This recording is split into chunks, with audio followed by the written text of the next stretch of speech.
last time you were in, you said you didn't think Trump would run in 2024. I have. There's been a total evolution in my thinking, and I've written that in a couple pieces. So you think he will run? I've now come around to the view that not only will he run, I now believe he must run.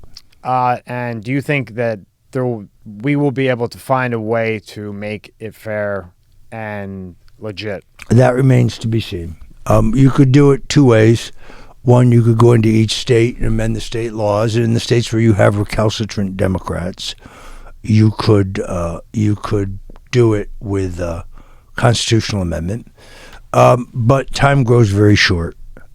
And therefore, I just don't know whether the next elections are going to have the same level of irregularities and anomalies that you had in the last one. Take a wild guess. What do you think? Half and half. 50. There'll be some parts of the country where the elections are honestly conducted, and there'll be other parts where the corruption continues. Okay. So that's an educated guess. And give me a percentage chance that you say Trump runs. Percentage from 1 to 100. As of today. Recognizing that, things can change in 100 ways. He is 72. I believe he looks better than he's ever looked in his life. He lost 25 pounds. He looks terrific. He clearly has the stamina and the health. So if that holds up, I put his chances at, I think 85. Wow. Okay. And he's 75. Oh, 75? I put his chances. But the record number of health-related problems connected to these vaccinations is mind-blowing.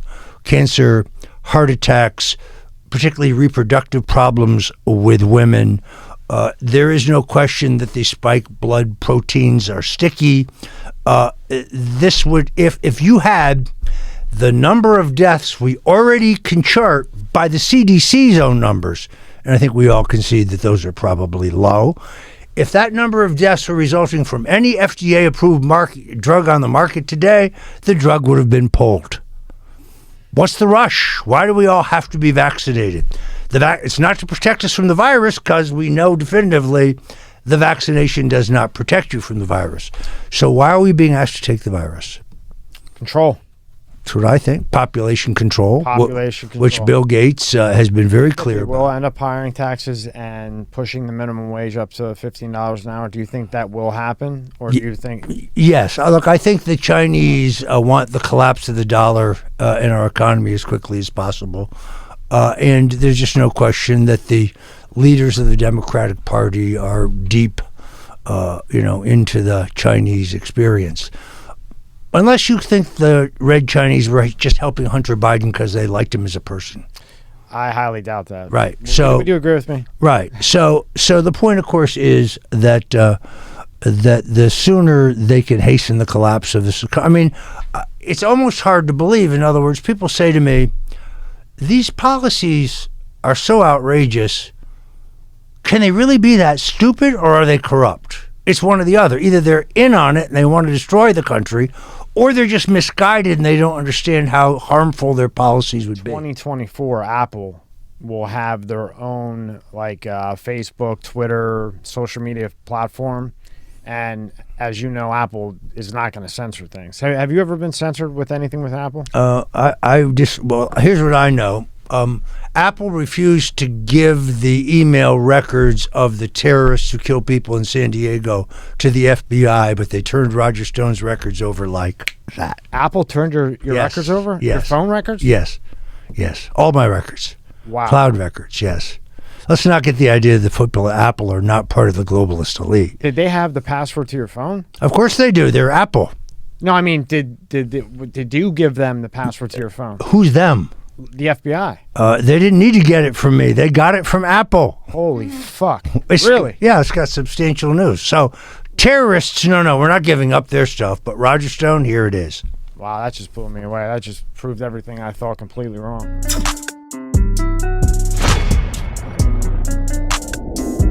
A tracheotomy. The hell's that?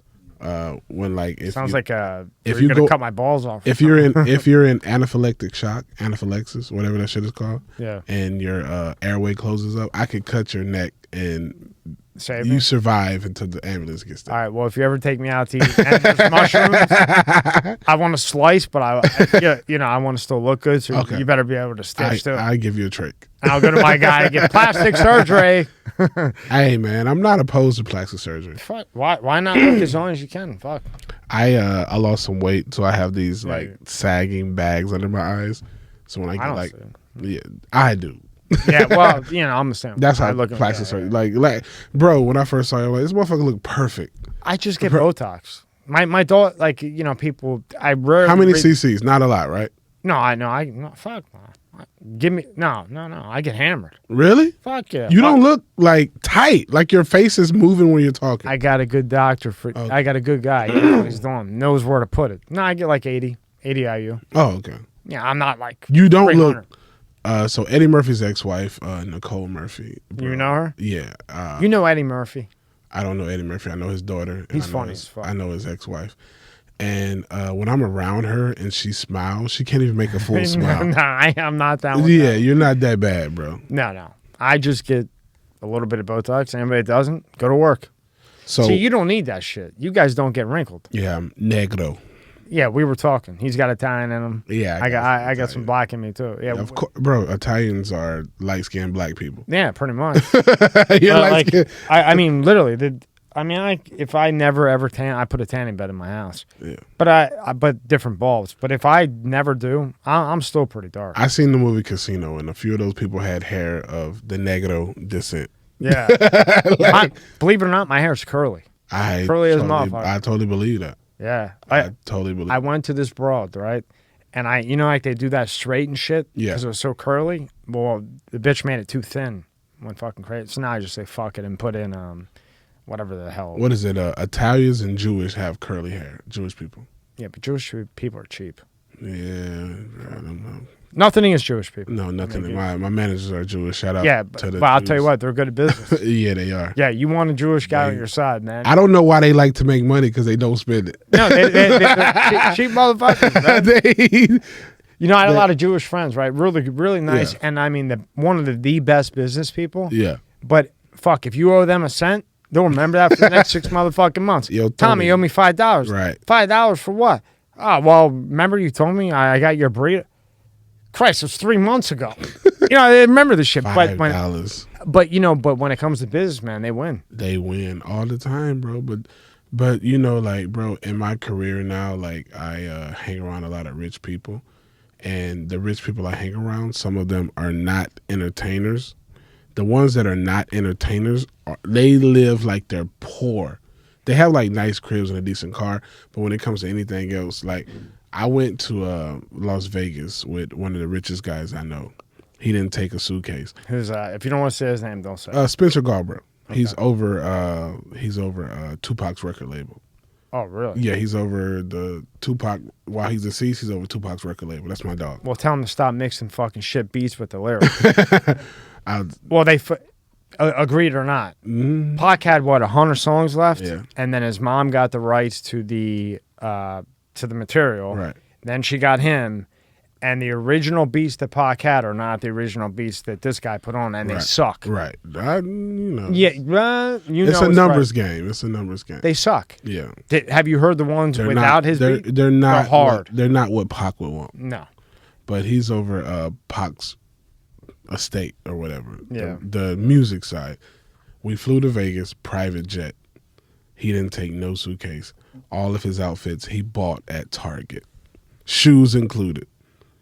You know And how I much was- money he's making off Rob, I'm like, you know how much money Target? he's making off of fucking Pac's unreleased shit? Even though the beat is terrible? A Target? gazillions. I mean, that's fine. Don't bring a suitcase, but Target. That Target. got me. Target. That's how they are, though. Target, bro. Target. He bought it from Target. Listen to me. I was at a bar one day, right? Yeah. And I'm sitting there, and this guy's in sandals and like a shitty ass fucking t-shirt. Looked like like he didn't shower for a week.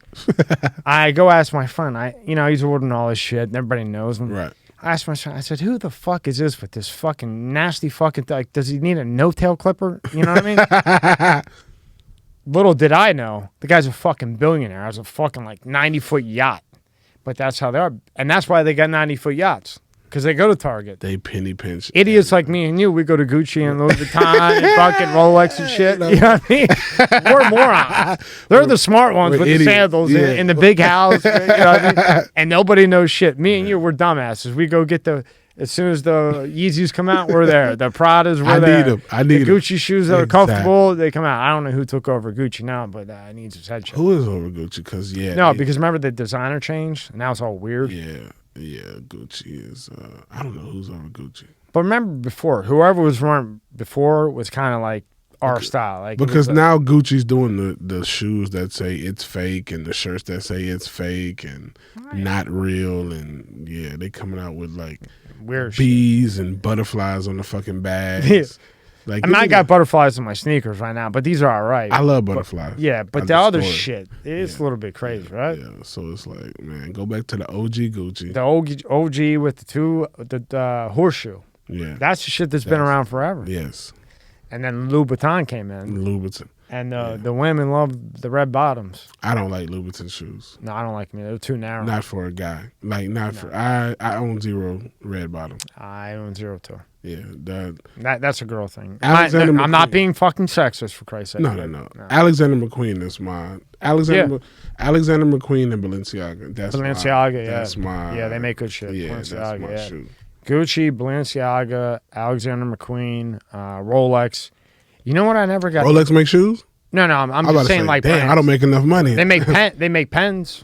They make good pens. I'm not buying a Rolex pen. It's pretty nice. I like mine black better though. Yeah, but I don't. Yeah. How much is a Rolex pen? A Rolex pen, eight K? No. 800. Yeah. That motherfucker better write. It better. It does. I better put my finger down and start writing. But I like these. These are Mont Blanc. That's a Rolex pen? No. This is Mont Blanc. Or Mont Blanc. How much is that? I don't know, 400, something like that. These are better though. Can I have that? You want it? No. I'd rather take $400. Can I write on a piece of paper? Where's the piece of paper? Let me write it. Here, Rob's gonna throw it here.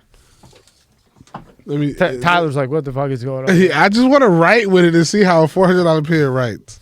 Watch how good that motherfucker writes. Ooh, it ain't even got no ink in it. Hold on. Damn, bro. Damn. I just fucked myself. Where's the silver one? Yeah, Rob, it's your fault. Where's the silver one, dog? Hold on. Here you go. Right with I gotta get a change the ink for it. All right. Now use that one. Not an advertisement for Mont Blanc. No. Oh, okay. All right. Like, now that writes very smooth. Now write your name. It's like the difference between riding in a Toyota Camry and riding in a Rolls Royce. That writes very it's gliding over the paper. Like, yeah, that's pretty decent. Right? Yeah. So when you write with that, it's nice, especially if like you're doing business shit. Yeah. No, I mean, who cares about the money? It's the point that you when I get rich, I want to buy one of the old school pens where you got to dip it in the ink with a feather quill. Oh, yeah. Remember that? Like George Washington shit with the point at the bottom? I'm going to sign all my checks like that. Like, that would kind of be cool. I wouldn't have the patience because if it went through the paper, I'd rip it up. I got a bad temper, so it wouldn't work for me. You're Italian, bro. And you think you can write with it? Yeah, I would. Yeah. Well, you better be high as a fucking kite on some indica, because when you dip that motherfucker in there and it don't write right, you ain't gonna be too happy. Me and you both will be wrapping the shit up and throwing it in the paper. Fuck that pen. I got a bad temper. And then go back and talk to the guy and say, look, I want another one. Right. It's crazy. I'm a comedian, but I got a bad temper. Yeah, it's funny that you are as funny as you are. As I started to research you and everything else, right? It's funny because you're like kind of like bipolar. Yes. Like, with respect, I'm saying. Yeah.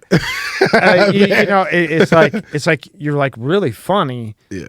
But then there's like another side of you that is like very like kind of like not funny, just like like if I didn't know you, right, and I'm just hanging out with you and we're having dinner, I would never think this guy's a fucking comedian. Not. Then I watch you on the comedian shit, and I'm like, well, hold on, people call me bipolar. No, and what I'm gonna do, Dave, I'm gonna have them hang out with you, and then I don't look so goddamn bad. Man, Dave's the bipolar one. I'm just a tiny bit. Comedians are fucked up, bro. Like, you know what I'm saying? Like, I'll be funny around my girl. I'll be funny around people I know. But if I don't know you, like, man, get away from me, bro. Well, laughter's the best thing in life, man. It is. I'm goofy when I know you, and I had a couple of drinks right now, so like I'm loose and I'm fun. we had Michael Dowden, who was a 7'5", thanks to Tyler, and he was driving, and a guy was going to kill himself. He was going to commit suicide. And he had watched something with Michael Dowd. He was like in Dirty NYPD Cop. And the guy had listened to him, and Dowd is funny as a I mean, he is the funniest. He's funnier than you. Yeah. Because I'm real. So I tell you the truth. He's funny as fuck. Unintentionally. Rob, how funny is Dowd? I mean, bro. He's like a crazy funny though. Like, but see, the thing literally is, like crazy. Like, but see, like, the thing not all is, there. see, the thing is, bro. Like, there's a lot of people that are unintentionally funnier than me, but when it's intentional funny, no, he couldn't do what you do. I'm not saying that. So what I'm saying is like, I'm one of the best in the world. No, I know you are. No. What I'm saying is like one-on-one, he's just naturally a nut, funny as hell. But on stage, he'd be terrible. I like that. Like, bro, I'm so, you know what I'm saying? He's like, Dave, he's like, so what? I robbed some drug dealers. Fuck them. It was just drug dealers. What? Right? I'd have been laughing. I was dying. We were all dying. You had me cracking up before we even rolled the camera. Yeah. He's like, it was just drug dealers. So when I took a little bit of coke and sniffed it off a girl's ass, whatever, fuck it. You know what I mean? I'd be laughing my ass I was dying. We were all dying. You know what I mean? But he couldn't do what you do. That's the shit I he's like. just naturally like that and a good guy. You're able to separate the funny shit, and then you can be a man, like you're up to your woman, you know what I'm saying, and act like a man. But then there's the other side of you that's funny. See, Mike is just, he's off the wall 24/7. You know, every time I talk to him, there's coke on a girl's ass. Now she's chasing after him. He don't know how to get rid of her. Or what never did coke, and I probably never will. No, I never did either. I like hyper stuff, so I never fucked with it because I knew, for many reasons. But one of the reasons was I knew I would like it, and that would be it. That's why I only drink tequila. It's an upper, not a downer. See, I thought tequila was a downer. Nah, bro. It's made out of agave, bro. That's the best liquor. It's made out of what? Agave. What the fuck's that? It's like it's buried. I think agaves are buried in the ground. A cactus, Rob? No, he's lying. Cactus. No, cactus isn't like this of a cactus. I mean, they are in Mexico only. Like a succulent. Maybe something like that. There succulent. we go. Succulent. That's a better. Sounds like a That's a better word. Sounds like it would start seeing shit with that. That sounds like a bitch that I would love. Oh, she a succulent. And you know Angela a succulent, bro. It's like she. Right.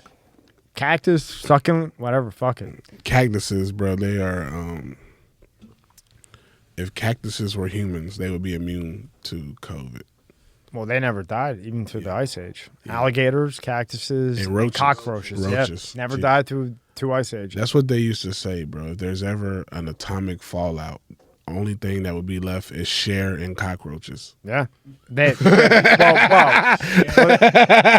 Cher and cockroaches, bro. well, they could adapt. They can You know what adapt. I mean? And that's how life is. I grew up Everything in a adapts. house with a lot of roaches, bro. I didn't grow up from the best. I didn't grow up, you know, with a silver spoon in my mouth. And I remember one time, bro. You remember how you would go to the, you know, a little older. You know what I'm saying? I'm not a young chicken, spring chicken, whatever they call it. But you remember how you go to the grocery store, you put 50 cents in, you get that little fake jewelry that come in the plastic. Oh, yeah. In the little plastic baggie? No, the little plastic container to have it'll be like a dome almost. Oh, yeah. So, bro, I remember one time I caught a cockroach in that. You was in the wrong hood. Bro, I mean, we grew up with a lot of roaches, bro. I had a lot of, bro. At nighttime, bro, you come to my house at nighttime, flick them lights on. You ever get bit by one? I got bit by a water bug, which a lot of people call cockroaches, but they're a water bug. They're flying cockroaches. Yeah. Oh, great. Now they can fly. Yeah, they can fly, the water bugs, bro. You know what? The cockroaches don't bother me. Fuck it. You But know they don't. co- You can't kill them, motherfuckers. You know, that's one thing. The cockroaches that we are infested with in America are actually German cockroaches.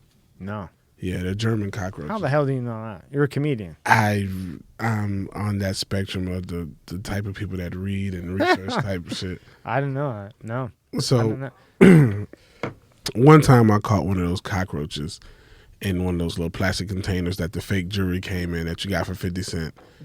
And I remember watching on the news that cockroaches can't die from radiation. So I put the cockroach in the microwave and I put it on 30 seconds and that motherfucker did not die. When you're in high school? Do you want to be a detective or a cop, or are you into sports, or what did you want to be? Like, I could say, what did you want to be when you were growing up? Well, ironically, in high school, I was into smoking weed. So I was just kind of a little bit of a vagabond, and went to high school, hung out with my friends, drank beer, went to parties, just like, most of the kids were doing. But I didn't have a lot of direction. I didn't have a lot of aspirations. I wasn't very good in sports. I participated in sports, but I was mostly on the sideline. And then a really good friend of mine, my closest friend, Todd, was really good in sports. And we were on the same sporting teams. And his father became kind of a mentor for me. And Todd had gone off to college and broke his neck playing football. Yeah, he snapped his neck. And so I moved in with him and his family to help kind of take care of him during his rehabilitation, and he ended up being paralyzed. Sorry to hear that. But his dad, who was always kind of looking, at me with some concern, was like, Greg, you've kind of got to get your shit together. You can't just stay here forever. And he was a lieutenant on the sheriff's department at the time, so he kind of just was nudging me like, I can help you along here if you like. And I thought, I appreciate that. It's probably a good idea. So I took advantage of the opportunity and then applied for the sheriff's department, and that's how I started my career. For all the Tupac and Biggie, what was your first biggest case where you're like, oh shit, this is real?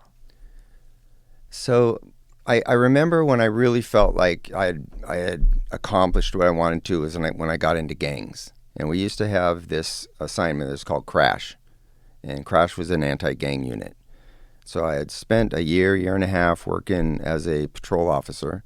And then I got recruited into Crash. And that was like really when it all got like, this is some cool shit. I really, really dug it. I was working around some really good cops. It was a really proactive position. We're out there grinding in the streets, and it was a really fun work environment. And this was back in the late 80s. And so, we were just getting it on out there, and it was fun. There's a lot of guys that you had put away you're still friends with. Yeah, a handful.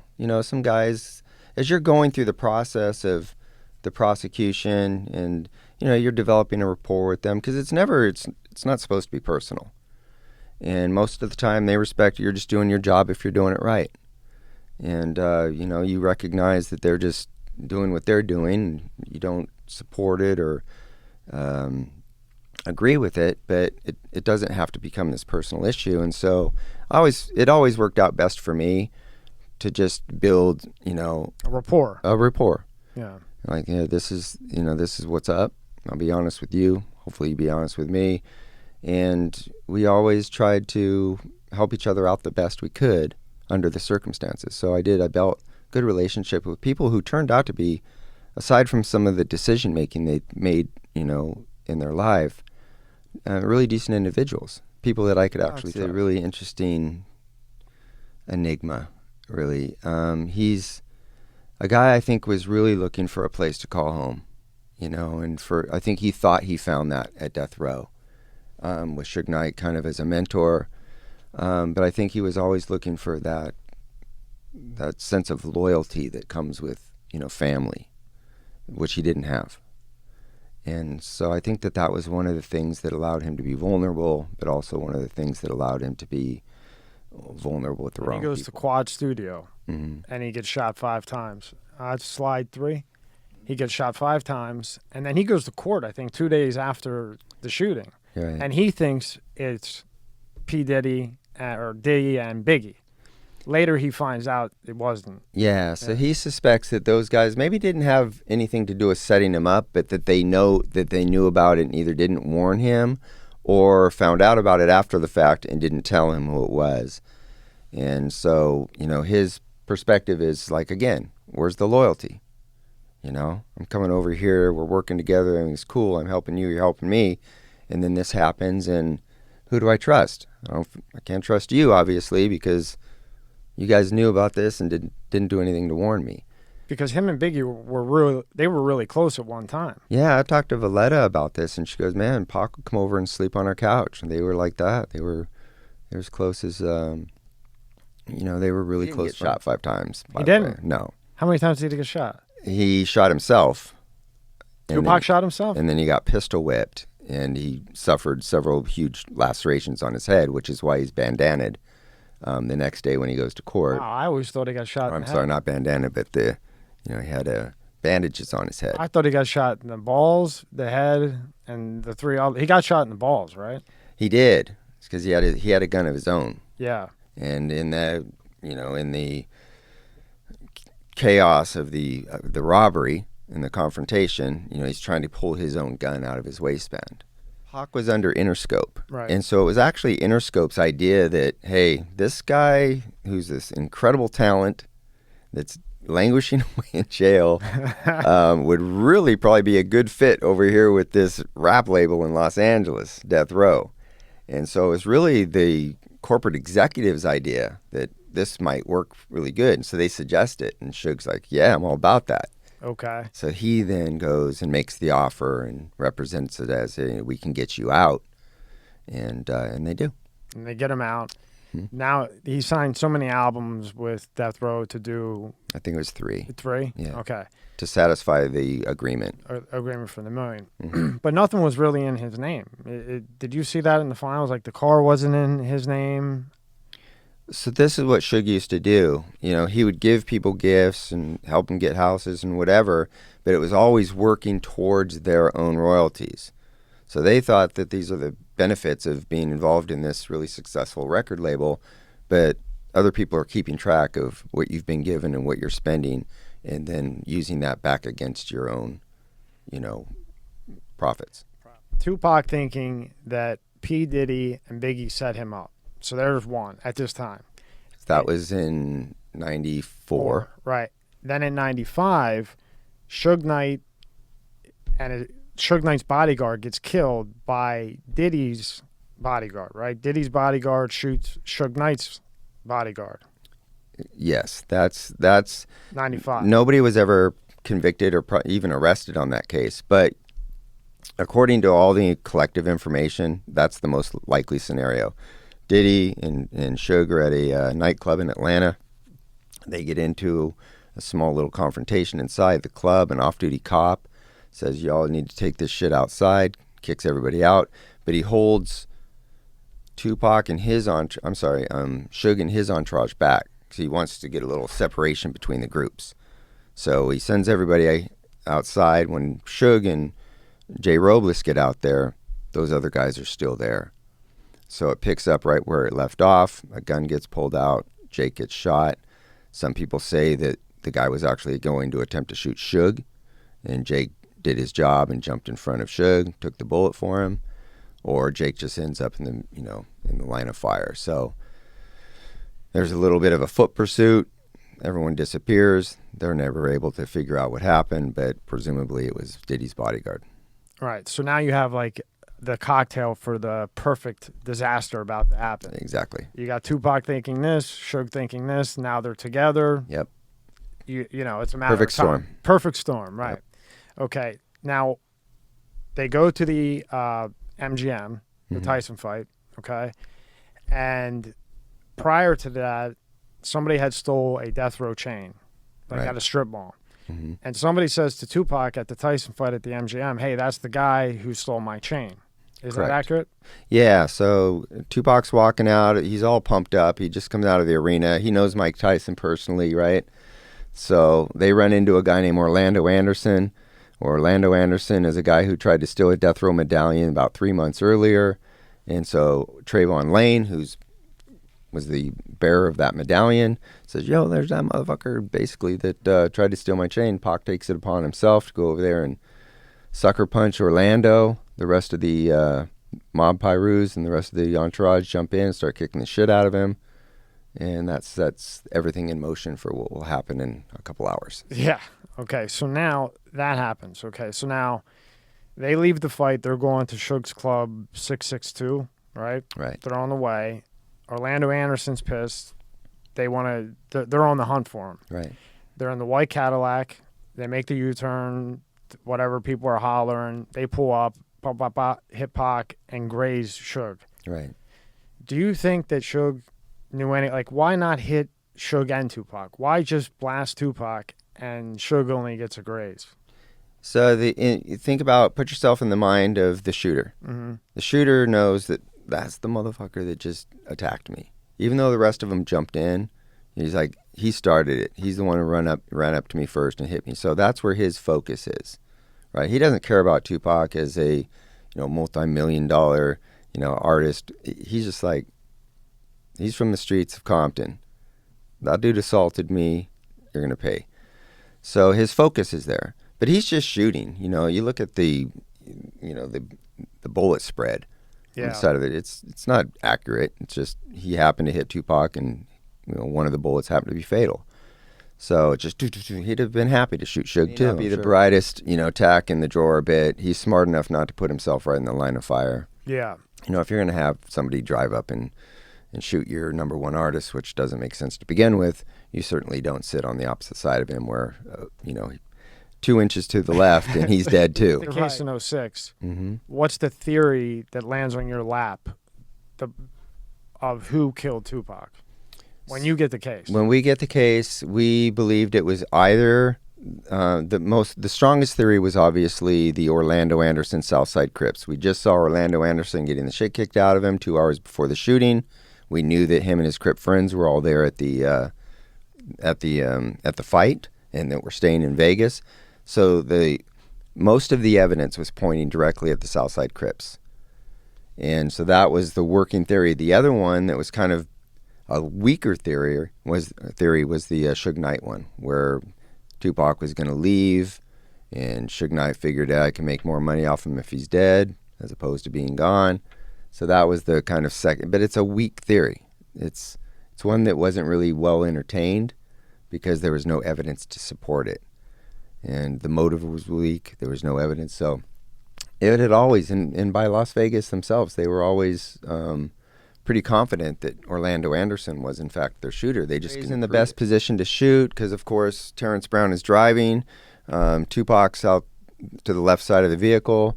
DeAndre is right behind the driver. He's in the best position to shoot. DeAndre's like, nah, no thanks. I'm not here for that. And so Orlando takes the gun, which makes sense because he was the one that just got stomped.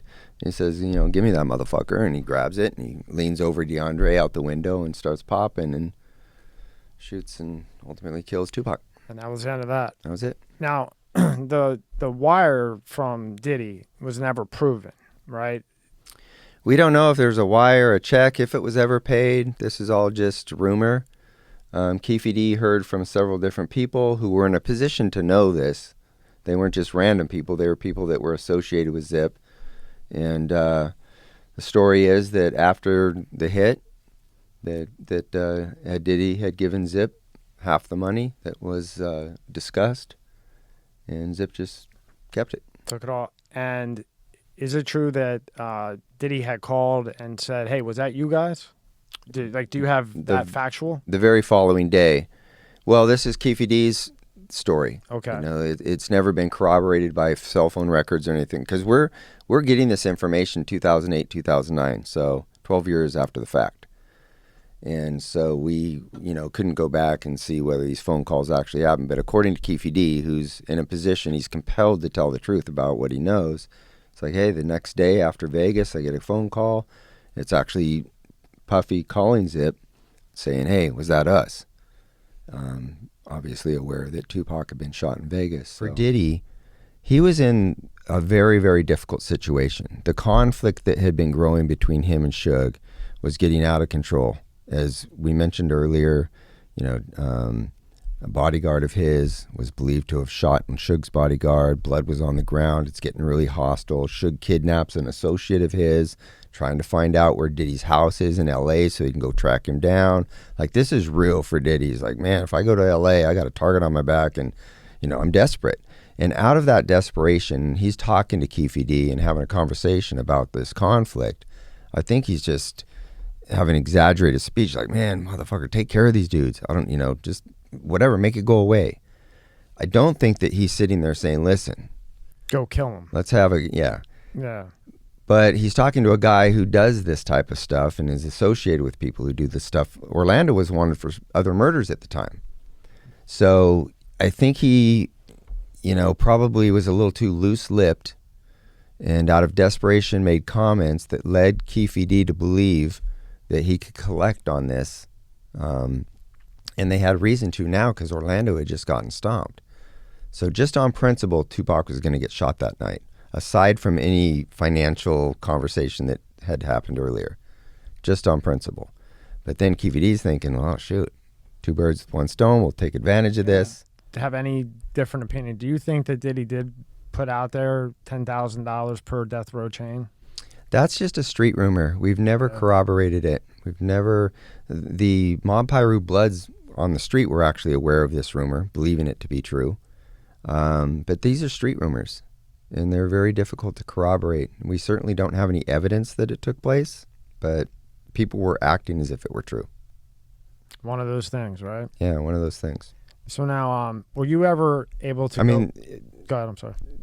To kind of reinforce that, just the confrontation at the mall where a guy's death row medallion is attempting to be stolen kind of shows you that the rumor certainly was believed to be true by those who were, on the receiving end. I don't like or dislike him. I don't appreciate him because of the fact that he didn't fully cooperate with the investigation. So I don't respect him for that. But I'm not going like it. I want to be convinced that somebody's guilty of something before I allude to the idea that they're guilty of something. And that's why you're so good, really, because no offense, but Poole, it seemed to me like he would do a case. This is just my opinion. I'm not bad-mouthing anybody. It just seems maybe he took what he got, slapped it together. Okay, this is what happened. Boom, on to the next one. That's kind of how it seemed to me. Whereas you seem like I don't have anything bad to say about Diddy. I don't have anything good to say about Diddy. Wish he would have cooperated or helped us out more. But because I don't have solid facts, I'm not going to sit here and say he did do this or he did do that. Yeah. You're a factual investigator, not like some of these other investigators. Yeah, because it's I think that it's important, as a cop, obviously to find the guilty party, but also exonerate the innocently accused, because that happens too. And we don't fully take time to appreciate the kind of turmoil that can create in a person's life, just by reputation, just by, the illusion. You've got a reputation, and even if it's untrue, that negatively affects everything else you do in your life. So basically, Suge gets the girl to come in, arranges the hit with Poochie. Poochie's the trigger man, kills Biggie. That's the case in a nutshell, right? Yeah. I think Poochie was directly involved in this thing. It made a lot of sense because Poochie had a long history of, gang violence and had done other type of, contractual work for Suge before. And so it made a lot of sense. He fit right into the profile of who your shooter would be. Nobody's ever identified him there. And he's dead, so it's not like we can go press up on him. But of all collective information in the case, it's the most viable working theory. Right. Tupac's is pretty, cut and dry. That's obvious. There's a variable there, and we don't know who the other person could have been. Suge Knight could have solved Tupac's murder that night. All he had to do was tell the detectives, man, them motherfuckers, that was Keefe D. I've known him since I was a kid. I looked right in his eyes. I've seen them coming. That was Keefe D in the car, and it would have been it. They would have had all the evidence they needed right then to go make arrests. So Suge Knight could have solved it that night. He chose not to. In his own words, I don't get paid.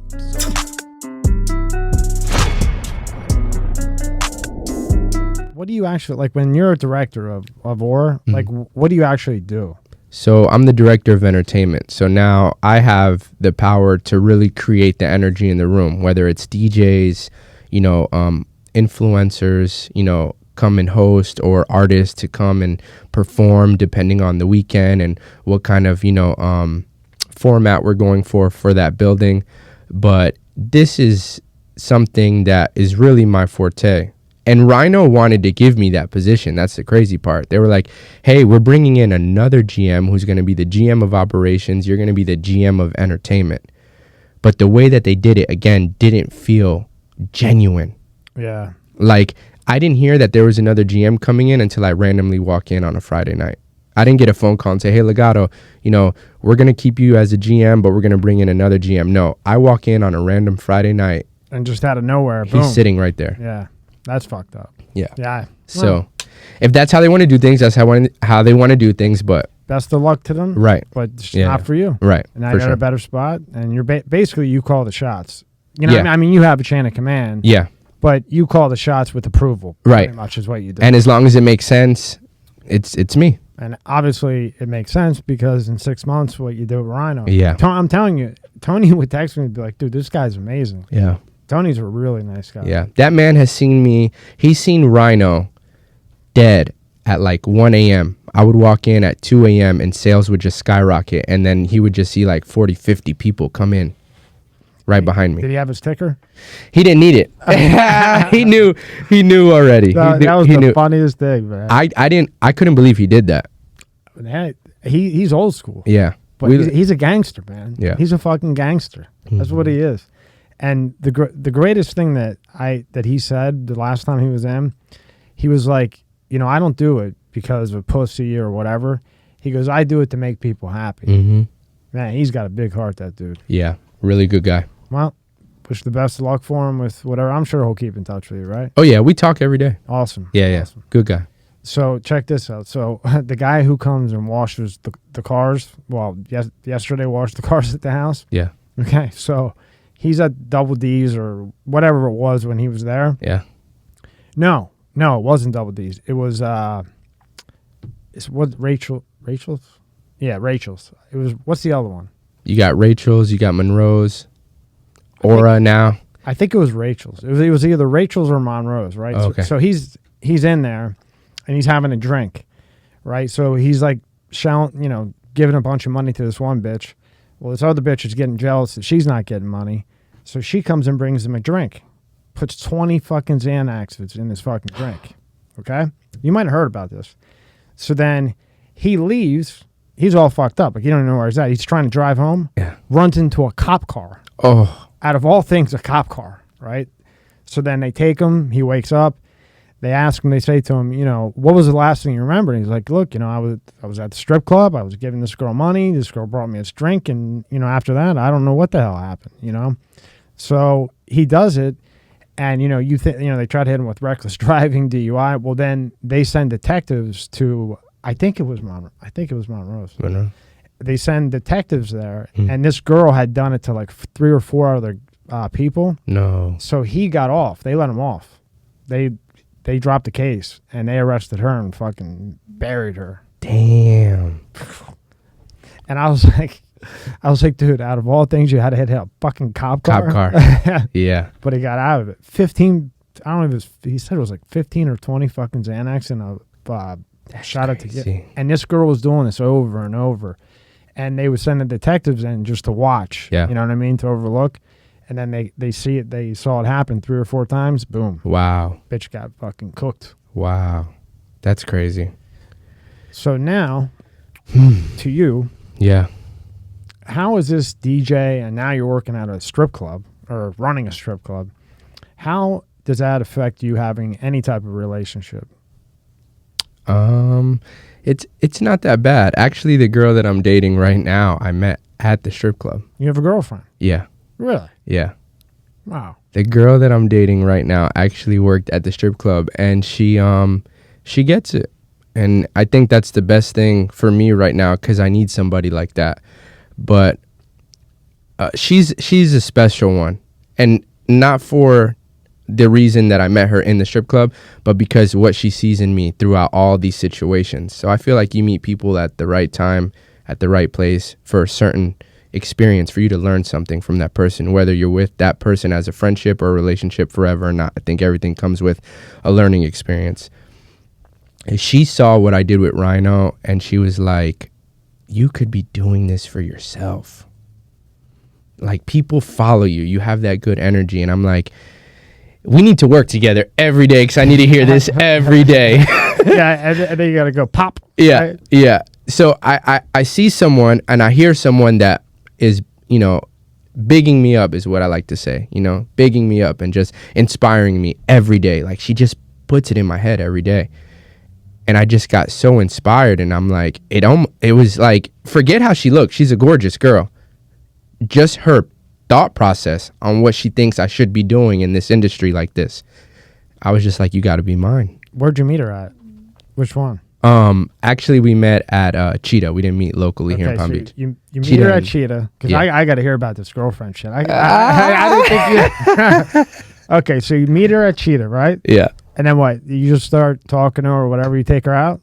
Yeah, I took her out a few times. And we just, it really started real chill. It wasn't like, Like a hit and quit.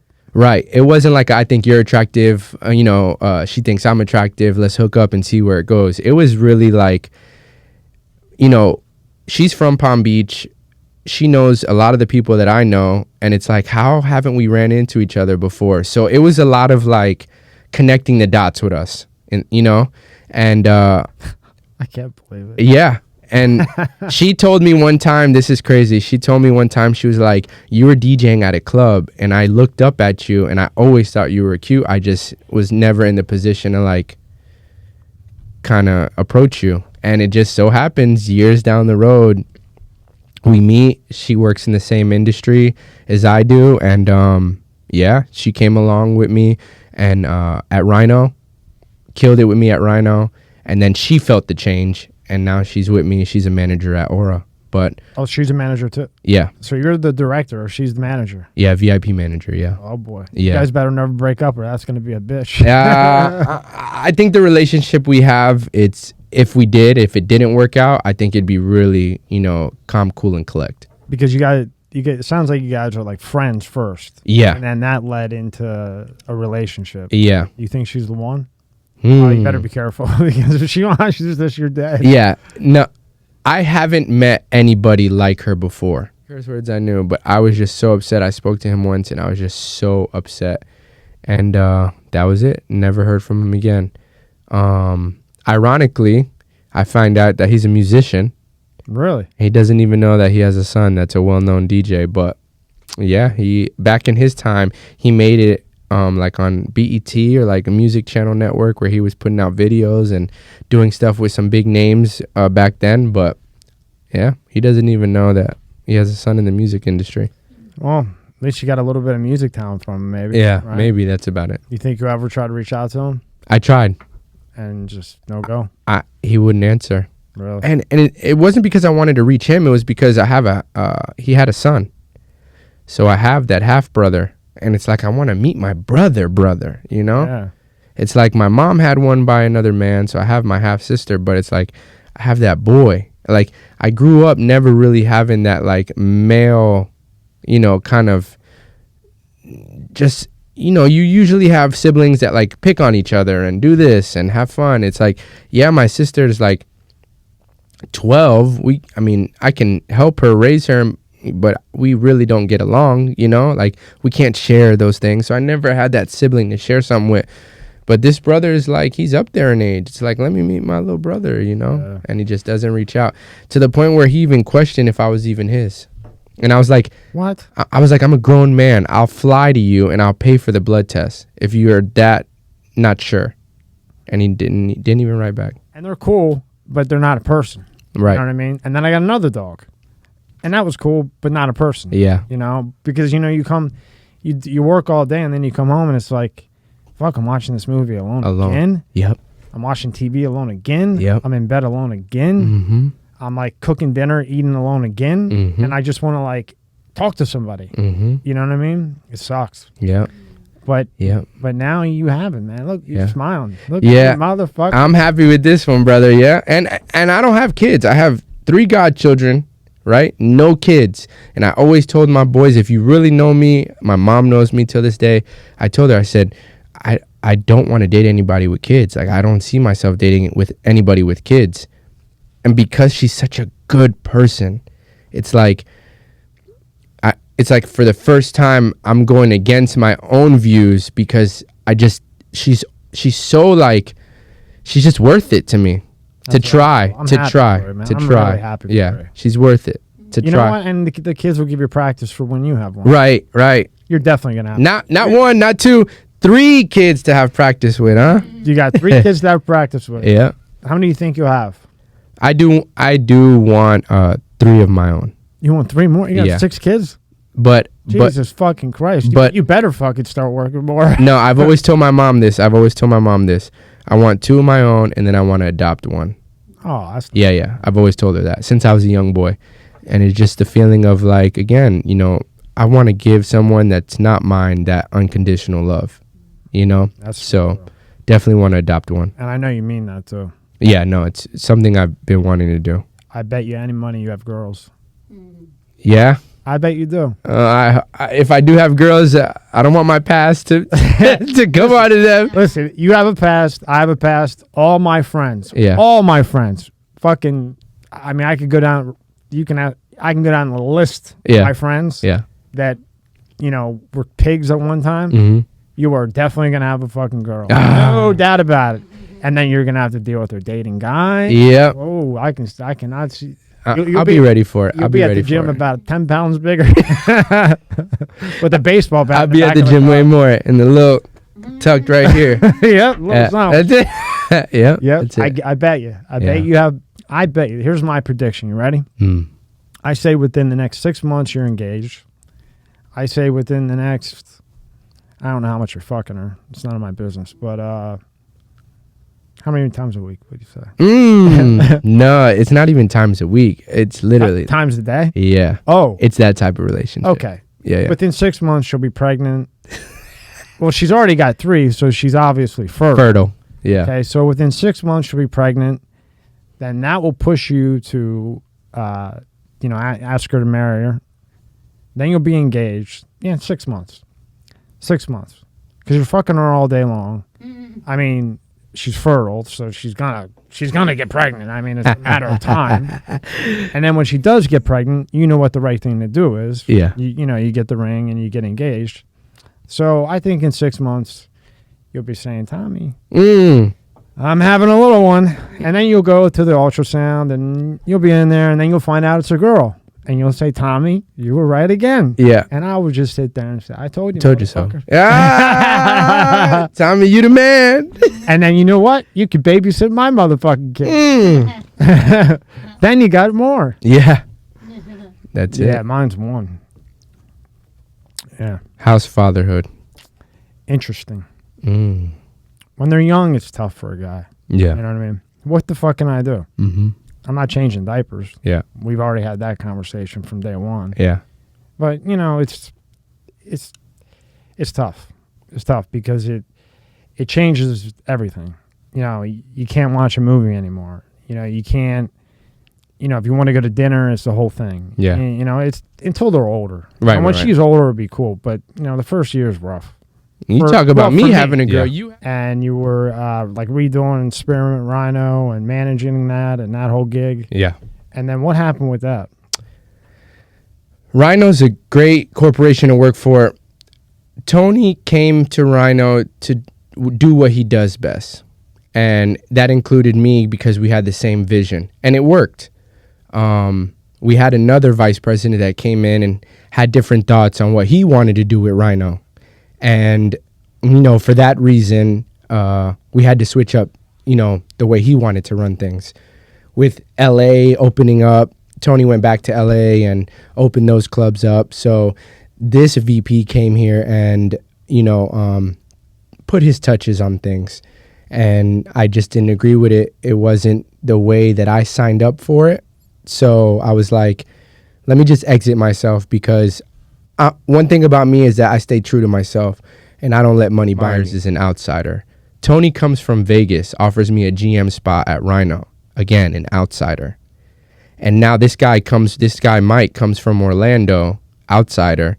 It's like you really don't know how much hate you have in a local market from where you're from as far as real power until someone obviously outside of that local market can see you and appreciate your value. But all these major positions that are giving me the avenue to not just rely on being a DJ are coming from guys who don't even know me like that. So again, hurt, it's like, not so much hurt, but it's like, I told you so, or like, why? It's just one of those things where I still shake hands and I still smile, and I thank, all the guys who let me DJ in their clubs, but it's these outsiders that are like, he's bigger than a DJ. We're like, fuck, I don't give a fuck. Yeah. Yeah, go ahead, I don't care. So I'd let him do that. And we were friends. I hung out with him when we got stoned, me and Ralphie and Jeff Ross at Jeff Ross's place, Manhattan, and we were friends. He's on stage at the Tempe Improv, and like, he's going through who's showing up, and he sees my name, and he goes, you don't need to see that, and disparaged me. Somebody called me when I was on Tonight Show. Hey, I just want to let you know that Ralphie May said this, like trashed you. So I said to Jay, Jay, I don't, it's kind of weird for me, like, because I'm friends with Ralphie. I don't know why he would do that. I mean, we've always been cool. And he goes, John, just pick up the phone and call him. I go, really? Yeah, just call him. Sure enough. He's right. Tommy, I called Ralphie. I said, Ralphie, I'm just curious, like, why you trash? He goes, John, I'm so sorry. They just gave me a thing, and I was trying to be funny, and I was going through I'm so sorry. I go, it's all good, man. And that's the great thing, because if not, the animosity would grow and grow and grow, and then I would trash Ralphie, and then he would hear I trash him, and he wouldn't know why. So instead, it was thwarted just by me fucking giving the olive branch, if you will. Yeah. You know what I mean? Extending the olive branch. But it was, if that didn't happen... You would probably be still fighting today. Well, yeah, but he's dead. But, I mean, if he was alive, Yeah. But that's the intelligence of Jay is don't let... He always says, like, even before he goes on stage, handle all your bank accounts, don't have an argument with you. Everything, just, go on clear-headed. Like, you don't need all this minutia, twirling around in your head. Do you understand, Tommy? Yeah, that's how I was taught from my father figure. Not my father figure. Yeah. That's how I was taught. If you and somebody have a problem, a grudge, and this is from a guy, what I'm talking about, but we'll keep it between us. And this is from a guy that, whatever. And he used to say, look, if somebody does something that upsets you, deal with it like a man. Not violently. Deal with it. Otherwise, it's just going to torture you. You're only torturing yourself. That's a very good point. And he says, if you got a problem with somebody, before it gets violent, make the call. Say, hey, let's have coffee. And be respectful and just say, why the fuck did you do that? And then you know what, Tom? He said you'll walk out of there at peace. Inside, yourself. Yep. And it never escalates to anything more. It doesn't. You know what I mean? Yeah. And that, and if all of us as a race, did that, we would be a much happier bunch of people, wouldn't we? And who taught you that? A fucking Italian, right? Huh? Forget it. You do look a fucking Italian. Forget about it. You do look fucking Italian. Everyone always thinks that, but I'm actually half Danish and Puerto Rican. So. Well, you look it and you act it. Well, in New York, half my friends are Italian. Right, so it kind of led off onto you, right? Yeah. But I mean, that's, and you know what? I like that about Leno. I was a mid fan of his. I liked Letterman better, to be honest. But after you just told me that, I'm a fan of fucking Leno. And I like his car show, by the way. Well, I'll tell you this, Tommy. I liked Letterman in the beginning more than Jay. But then when Jay got the show and Letterman became so bitter, I started to go, you're getting paid $5, $6 million, $10 million, $20 million a year, and you act like I didn't get the show I wanted, And then Jay, I still was probably I liked Letterman, but then when Jay had Kevin Eubanks on as his, as his musical director, then I don't know, I started liking Jay better, and I used to even argue with Artie. I'm like, nah, I like Jay better. How do you like Jay better than fucking Letterman? And I go, I like Jay better. So it's weird how all Until that you just told me that, I liked Letterman better. But now that you told me that is a lesson to learn.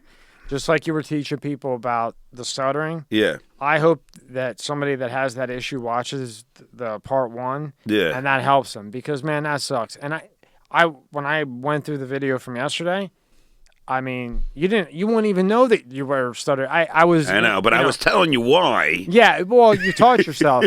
And I played a little bit of it for an accountant I work for, and he's like, wow, he's really, like, he's not stuttering at all. Are you sure? Like, he didn't believe it was you at first. But be honest, first he said, wow, he aged badly. No, he didn't. No, he didn't. He said, that's stuttering John, because he's waiting for you to go. I feel like I'm next to you, and you're a good-looking dude, and I'm this old fuck sitting here. It's fucking awful. Don't worry, you broke enough balls yesterday that I deserve this. This guy's probably fucking got 27 covers on him right now, fucking hiding under his pillow. That dude, Tyler, man, he was that guy came in, I swear, he looked like he was straight off the fucking set of Revenge of the Nerds 3. I mean, you hit him pretty good. But as a comedian, it's got to be tough not to. I had David Lucas in. Okay. He's a funny fuck. Yeah. You know who that is? No.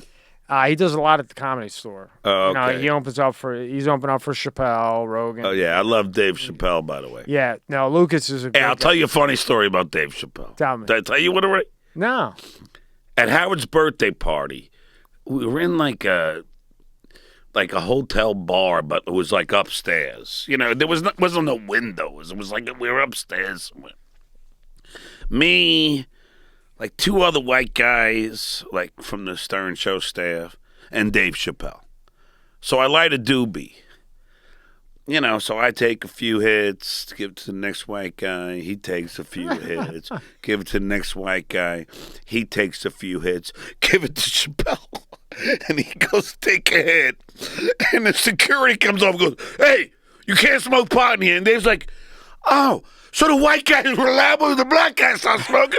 You bust his ass. And it was so fucking funny, dude. So funny. Because they hit him because he was black, right? Dave Chappelle is... Dude, that guy, I love that guy. He's so sweet. He is...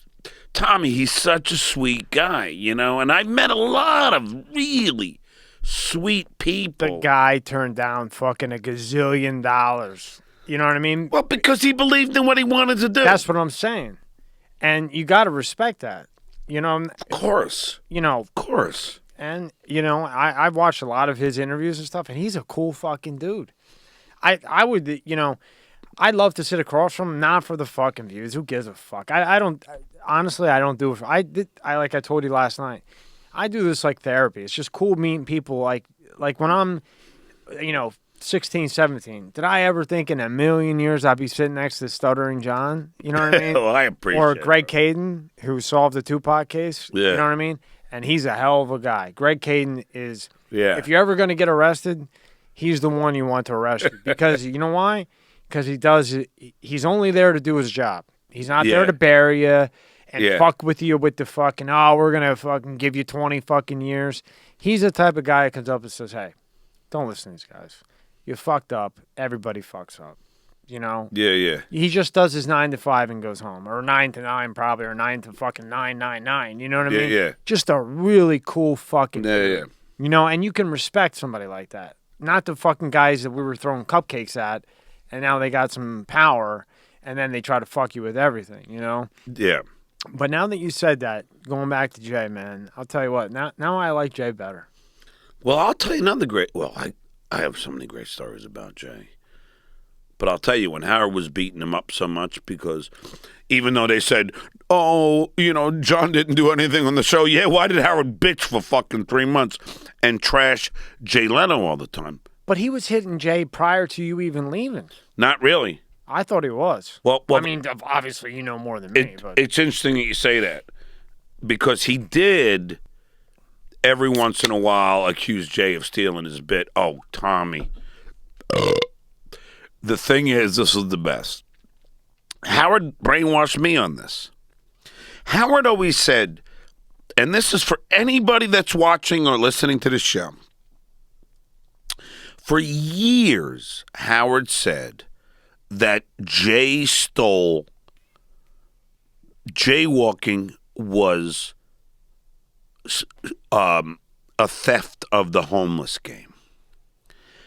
And I was like, and I believed it. I don't even understand that. Okay, but the homeless game is when I would ask people stupid questions and they were too stupid to fucking answer them. I did the first one. It was Casey Armstrong idea, believe it or not. And it was at the 96 Yankees Day Parade. 1996. That was the first one that I did. So I believed Howard. Oh, fucking Leno stole jaywalking. It was all a theft. You know, Jay was fucking, a bit stealer and everything. Cut to when I get the job on Tonight Show and I'm hanging out with the head writer, Joe Medeiros. I go, yeah, but you guys stole the fucking jaywalking thing from fucking, our homeless game. John, what year did you start the homeless game? I go, 1996. John, we've been doing jaywalking since 88. And I'm going in my head, I have believed all of this bullshit from Howard all these years. Do you know what I mean? And it really, so Howard, yeah, he would have his beefs with Jay, but not as bad until I left. But he would beat Jay up all the time, Tommy. And this is what immense Jay is. After rehearsal, we're still in the rehearsal area of the stage, a few steps down from the stage, and I said, Jay, I just want to say I'm sorry, man.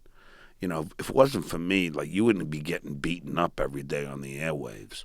Jay puts his hand on my shoulder and he goes, John, I don't give a fuck.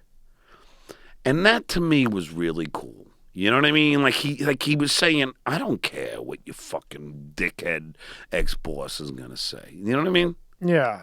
Yeah, I mean, when you look at it, from an outsider's point of view, Howard to me is the best of all time. There's nobody better. I mean, he smashes everybody. There's no one that's ever going to come close. You can't beat him. Yeah. But now that you said that, the only thing I don't like about him, you guys had your situation, that's between you and him. You know what I mean? Yeah. I'm still a massive fan of his. But I don't blame you. He's a very entertaining guy. But after saying that, why not? Let's just say Jay wanted to do a jaywalking bit and Howard wasn't bullshitting. Why not share it? Why not everybody just work together, right? And try to all be as successful as possible. Because Howard would only go on Letterman. You know what I mean? He would never go on Jay. No, that's not true either. In fact, that's the first time I was on Tonight Show. I came when Howard did Jay.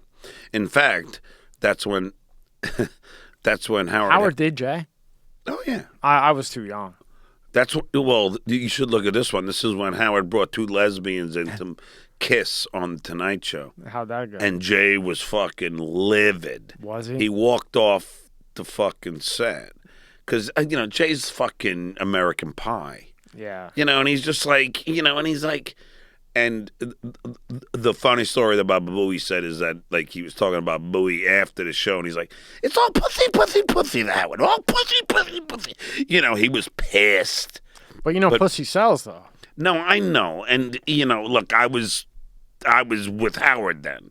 Yeah. But, yeah, Jay's not, he's not that kind of guy that's into the same, look, I mean, they're two different walks of life. What do you call it? Peas in a pot. Mm-hmm. They're not two peas in a pot. No. But I mean, yeah, no. Howard used to do Jay. That's what I'm saying. Howard never. In fact, when I was doing the phones for Howard when I first started, Jay would call. Make it a point to call every birthday show.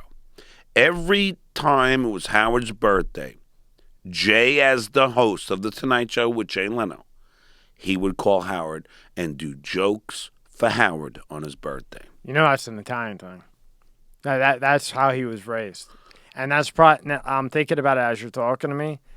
If, unfortunately, my mom passed, but if I was Jay Leno and Howard came on with two strippers, my mom would bitch at me for the next fucking 20 years. Well, he probably had his mom in his head. Yeah. Do you know, Jay always tells this story. It used to be the Tonight Show starring Johnny Carson. Before my time, but I know Carson was huge, right? Well, he was the best at it. But when Jay got it, it was the Tonight Show starring Jay Leno. Jay's mother said, Jay, I don't like that it says starring. Well, who the hell are you? Are you that big? It's starring. It doesn't look good. So she made him change it, the Tonight Show with Jay Leno. Well, yeah. See, I'm telling you shit that I haven't said on any other show, Tommy, and I'm doing that because you're such a nice guy. Thanks, man. Well, at least I'm getting it out of you. At least I... The Coors Light helps. Yeah. At least I got potential in this whole fucking YouTube shit. Yeah. Well, I like you. You're a likable guy. Thank you. I appreciate it. You know what I mean? Look, I wanted to tell you, I want to go back to the Jay thing. Here's another difference, and I'm not trashing Howard, but you have to. But I wanted to say this to you. He's giving you $85,000 at the end. And $85,000 after 15 fucking years. I know it's shit. I understand. That's before taxes. I ended up with $50,000. Ooh, that hurts. Yeah. And I'm living in Manhattan with 2 kids, and I'm one of the biggest names on that fucking show, and I don't care what people say. When I was on the fucking Channel 9 show, they had an advertising booklet, Tommy. This is the truth. That went out to all the sponsors to sponsor the Channel 9 show. 3 pictures on the cover of this booklet. Guess who? Howard, Robin, Stuttering John. And I was the only one who wasn't paid. Nearly, not even a fraction, as much as anything. I'm not being bitter. I'm just being honest. Can I just tell you from my opinion, with all due respect? I understand. So this is how I look at this. Okay, 85 after taxes, and you're living in Manhattan, which is out the ass, right?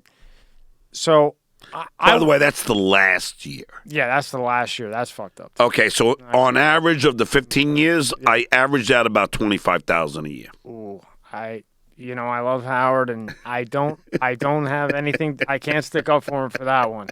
I could stick up on the 85, if, and I'll tell you how. Okay, so.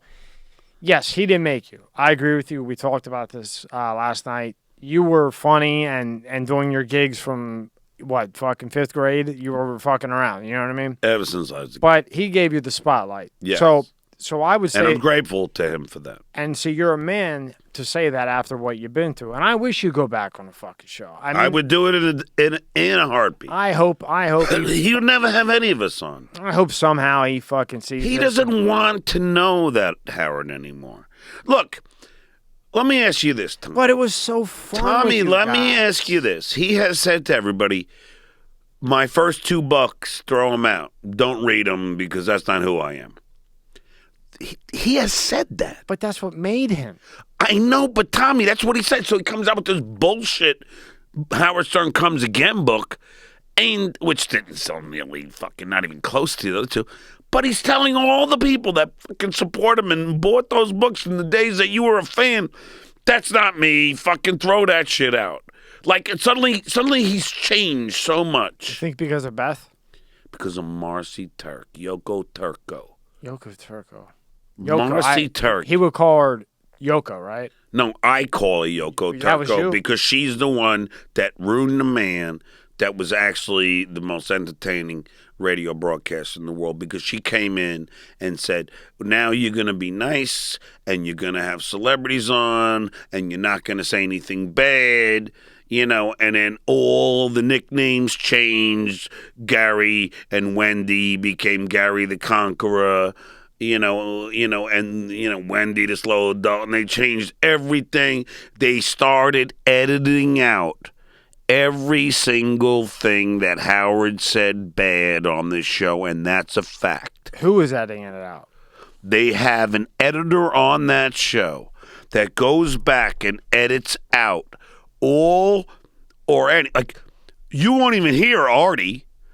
They edit out everything that would be considered politically incorrect. Artie was funny as fuck? Tommy, this is all fact, bro. Wow. I'm telling you, you can Google it. Bro, I used to drive I'm just telling you this is all truth, bro. Wow, I used to drive from Philly to Pittsburgh. And when you were still there, Artie was there, toward the end, right? Artie and I did about 5 years together. It was the funniest 5 years. Bro, maybe like 2, 3? When he first moved to, 4, when he first moved to XM Radio. No. I was never there for XM. It was still on terrestrial. Yeah. I left in 2004. Howard went to Sirius in 2005. Oh, by the way, we haven't got into the Sirius XM lawsuit. But hold on. I want to stay out funny, though. Dude, I would drive 3 hours to Pittsburgh and listen to you, Artie, Howard, Robin. Man, that 3 hours felt like 2 minutes. Artie and you together are a bomb. I know. Dude, dying. And some dirty motherfucker edits that out. And Howard allows it. I'm sorry, Howard. I still love you. But that was the dumbest movie ever made. Oh, my God. Blame it on Marcy Turk, who, by the way, oh, my God. You don't know any of this, Tommy. No, I'm just the guy who fucking listens. Oh, no, but Tommy, I just have to say, on my podcast, the one on the bottom there, on that picture there, we were the first to get the Getting Things Done seminar on video. Now, just keep in mind, I played this audio, and people said I somehow, this can't be true. True Stern fans like you were like, no. Yeah. In my book, Easy for You to Say, which is on top there, I have a picture of Howard. I ordered it, by the way. Yeah, I have a picture of Howard in front of a screen that says, I'm asking, I turned mine off, so maybe it's just fucking words of friends. What are you going to do? So what we talking about? This is how old. No, we were talking like I'm on the outside. No. Okay. And then in your book, there's a picture. Oh, okay. So the picture is Howard in front of a screen that said, I want every one of my staff to set up 10 fake Twitter accounts and then ask celebrities as the fake Twitter account, you have to come on the Stern Show. He's essentially asking his staff, to set up fake Twitter accounts and try and book, celebrities on the show. That was one little slide that I posted, who I got from all my moles at the Stern Show. And the video, which I played a year later, when everyone was saying, John fucking doctored that photo, that can't be true. All these Stern purists who go, oh, that can't be true. Then I played the whole video with that fucking pelican walking on that stage, and he was taking credit for the careers of people like the fucking the Maroon 5, Adam. I know what you're talking about. Yeah, he came and performed on the show. Yeah, Adam Levine, and he's good too. Yeah, but he's saying, and he's going, where was this comic? Where was this before they came on the show? We are the best. Like, it was fucking a disgrace. And so people like me now, understand who was saying this? Howard Stern is on the stage trying to motivate his staff in the Getting Things Done seminar, which was run by Marcy Turk. And let me tell you something. Marcy Turk, in the seminar, you don't have it up, but in the seminar, there are misspellings, like structure is misspelled wrong. Everything is misspelled. Even I can spell structure. And I'm thinking, so Baba Booey must be behind this fucking thing. Turns out, I also obtained the resume that Marcy Turk sends out. There are like 100 misspellings. This chick is not bright. And who hires her? Howard, because she's involved in this cult-like thing called, it's like Scientology, Tommy, called like the Getting Things Done. That's what it is. Tommy, I kid you not, I'll swear on a Bible right now. Yeah.